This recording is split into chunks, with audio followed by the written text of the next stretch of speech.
¿De qué hablamos cuando hablamos de interacciones sociales? ¿Es el ser humano un ser social? Hola, hola, ¿qué tal? ¿Cómo están? Bienvenidas y bienvenidos a una nueva edición de El Buen Librero Comenta. En esta ocasión voy a comentar este librazo de Erving Goffman llamado Estigmas, Identidad Social Deteriorada. ¿De qué depende que veamos a unas personas de una manera y a otras de otra manera? ¿Qué son los estigmas? En este video te lo voy a explicar. 5, 4, 3, 2, 1, arranca El Buen Librero, explica.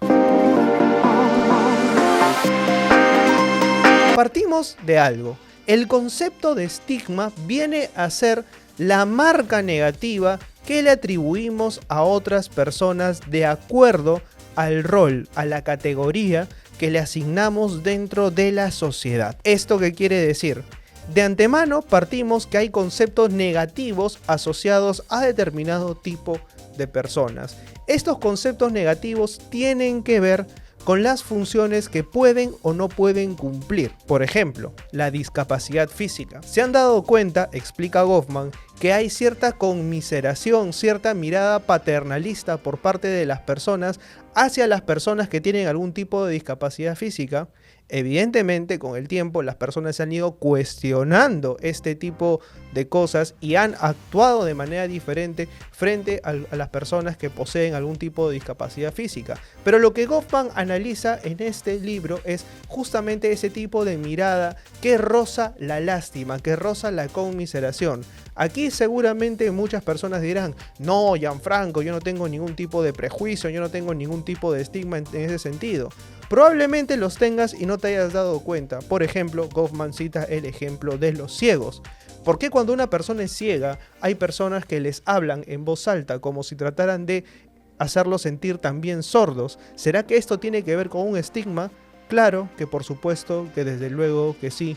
Chimoltrufia Dixit. Partimos de que los estigmas son concepciones negativas que tenemos algunas personas, que tienen las personas respecto a las personas que están en aparente desventaja dentro de lo que consideramos normal y de lo que consideramos al margen. Lo normal es lo esperado, lo que está al margen es lo diferente, lo que no está justamente normado. Y esto puede pasar también por discapacidades sociales. Estas discapacidades sociales, ¿cuáles son? El desempleo, por ejemplo. ¿Por qué existe un estigma en torno a los desempleados? ¿Por qué el desempleo es mal visto? ¿Por qué el desempleo es visto también como una discapacidad social? El desempleo ciertamente es visto como sinónimo de vagancia. Pobrecito, déjalo, que está desempleado, no tiene trabajo. Hay que verlo como una persona que está por debajo de la normalidad y por lo tanto hay que tenerle pena. Incluso si esta persona sale a pedir limosna, es mal vista. Dice Goffman, en algunos casos, algunos mendigos dicen que tenían vergüenza a salir a pedir limosna porque cada vez que exigían que les den algún tipo de óvulo, de donación o que solicitaran la caridad de las demás personas lo veían como que no se merecía ese dinero porque simplemente no salía a trabajar. Lo mismo pasa con la prostitución. ¿Qué pasa cuando algunas personas se enteran de que alguna mujer ejerce la prostitución y que de esa manera la marginan y la colocan de inmediato con el estigma de mujer fácil, mujer que le gusta el sexo, cuando en realidad es un trabajo al que han accedido y que la pirámide social la ha arrastrado hacia ese lugar? No hay un cuestionamiento posterior al estigma y justamente Goffman, como se interesa justamente en el tema de las interacciones sociales, responde a las preguntas en torno a esto. ¿Cómo interactuamos en base a personas que tienen determinado tipo de estigma? ¿Cuál es esa interacción social que se produce luego de que nos enteramos de que algún tipo de persona posee algún tipo de estigma que repele o que apunta directamente a un prejuicio que tenemos de antemano sobre ellos? Voy a citar algunos ejemplos que Goffman mismo menciona en el libro y con ello los invito por supuesto a poder leer este libro que al menos a mí me ha encantado. Dice Goffman, la persona que tiene un estigma no es totalmente humana, es decir, no es considerado persona hasta que demuestre lo contrario y demuestre que puede valerse por sí mismo.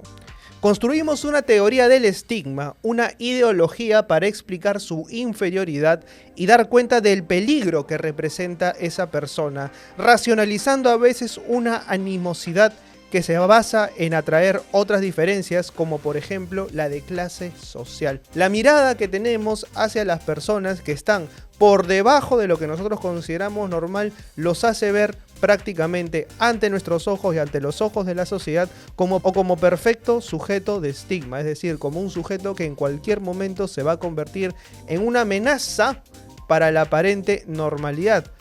Evidentemente hay variaciones, evidentemente no todo se da en el mismo rango y evidentemente todo esto es cuestionable, nadie tiene la verdad absoluta, pero es necesario pensar a propósito del tema. Es posible que un individuo no consiga vivir de acuerdo con lo que efectivamente exigimos de él y a pesar de eso permanezca relativamente indiferente a su fracaso, aislado por su alienación, protegido por creencias sobre su identidad.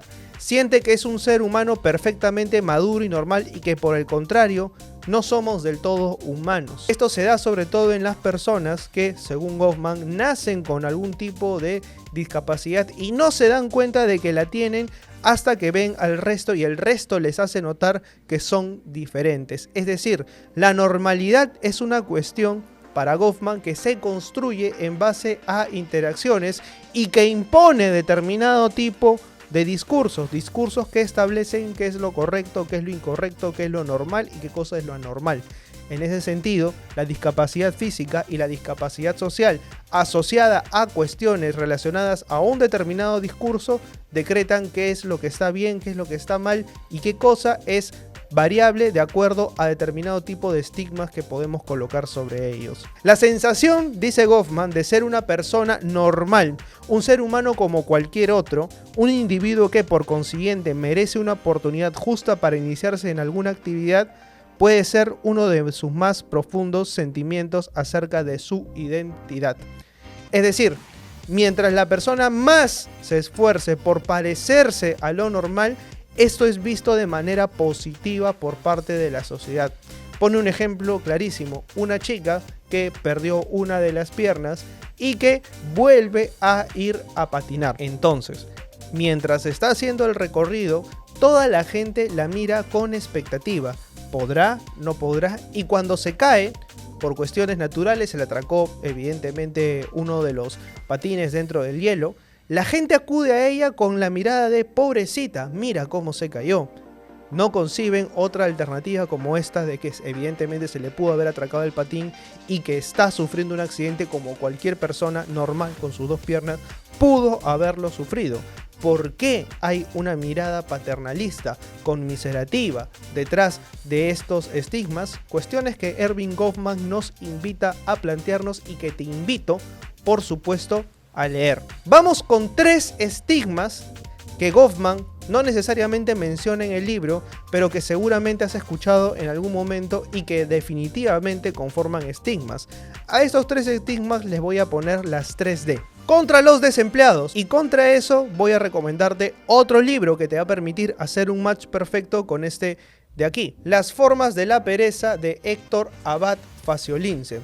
¿Por qué la pereza, el desempleo y el no estar realizando una actividad tendría que ser castigado como un estigma? El estigma de la vagancia, cuando en realidad la pereza es subjetiva y la pereza nos puede llevar a imaginar, a pensar y estar en una situación de no aprendizaje o de no trabajo no necesariamente significa no estar haciendo nada. Pensar puede llegar a convertirse en un trabajo.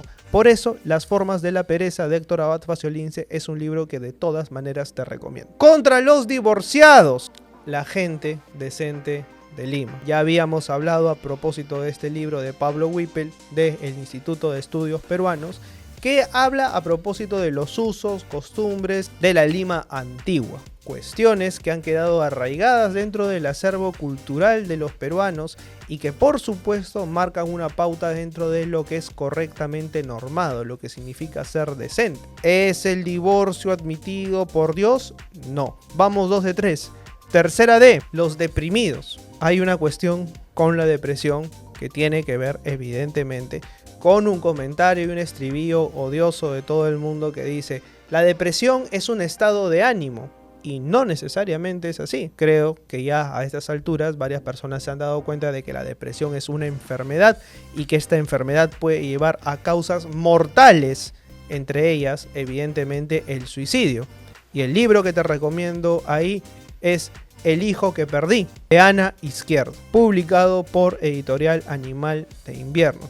El testimonio de una madre que pierde a su hijo y que tiene que continuar con su vida en medio de esto. Un libro de lectura bastante ligera. Esperemos que saquen una reedición, y si no encuentras esa reedición, hay un libro también a propósito de literatura del duelo, que es Lo que no tiene nombre, de la gran Piedad Bonet, autora colombiana que entrevistamos en la primera temporada del podcast librero, versión postmoderna, versión post-COVID, en la cual hablamos a propósito del tema y entendimos, creo, y dejó bastante claro, que el suicidio realmente es una alternativa en personas que caen en una profunda depresión, y que evidentemente no se trata de un estado de ánimo, sino de algo mucho más profundo que por supuesto debemos de analizar y prestarle muchísima atención, sobre todo al tema de la salud mental, que es tan importante. Creo que no solamente aquí en el Perú, sino que a nivel mundial. Y hay todavía, hermanos, muchísimo que hacer, diría César Vallejo al respecto. ¿Cuáles son los estigmas que colocamos sobre determinadas personas, ya sea de manera social o de manera física? ¿Será que estamos viviendo un tiempo en el cual nos cuestionamos los estigmas que hemos heredado de generaciones pasadas, o realmente estamos generando estigmas nuevos que espero también cuestionemos algún día? Dejo esa pelota en su cancha y nos vemos en el próximo video a la misma hora por el mismo canal, y lamentablemente no con el mismo conductor, pero sí con más dudas. Chau, chau.